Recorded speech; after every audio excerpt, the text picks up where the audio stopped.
ওয়ার্ডপ্রেসে page তৈরি করবেন কিভাবে?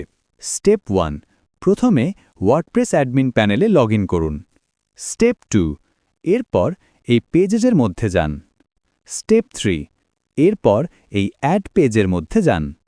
স্টেপ 4, এখানে লিখবেন পেজের নাম। আর এই অংশটুকু এবং এই প্লাস আইকন দুটি লক্ষ্য করুন। এই অংশটুকুকে বলা হয় ব্লক, আর এই প্লাস আইকন দুটির মধ্যে আছে ইমেজ, ভিডিও গ্যালারি সহ বিভিন্ন এলিমেন্টস, যেগুলো প্রয়োজন অনুযায়ী এই ব্লকে ব্যবহার করতে পারবেন। ধরুন এখানে একটি ইমেজ দিতে চান, তাহলে এখন এই 2 প্লাসের যে কোনো একটিতে ক্লিক দিন। তারপর এই ইমেজে ক্লিক দিন। তারপর এরকম যে অপশনস আসবে, সেখানে ইমেজটি যদি আপলোড করতে চান তাহলে এই আপলোডে, অথবা ইমেজটি যদি আগে আপলোড করা থাকে তাহলে এই মিডিয়া লাইব্রেরিতে ক্লিক দিয়ে এভাবে তা অ্যাড করে দিবেন। এরপর ধরুন কিছু লিখতে চান, তাহলে নিচের এই ফাঁকা জায়গায় ক্লিক দিয়ে আরেকটি ব্লক নিন।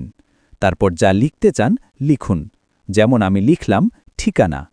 এবার চাইলে এই টাইটেলগুলোকে এভাবে বোল্ড করে দিতে পারেন।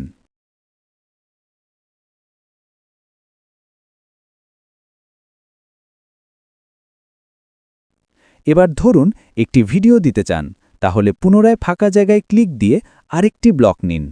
তারপর আবার প্লাস আইকনে ক্লিক দিয়ে খুঁজুন ইউটিউব। তারপর সেটাতে ক্লিক দিয়ে ব্লকের মধ্যে নিন।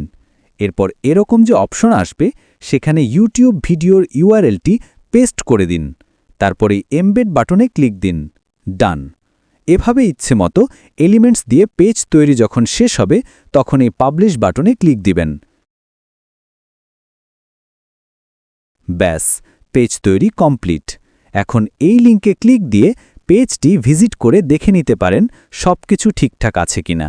আর পরবর্তীতে যখন দরকার পড়বে তখন এভাবেই তৈরি করে নিতে পারবেন অন্যান্য সকল পেজ। Good luck.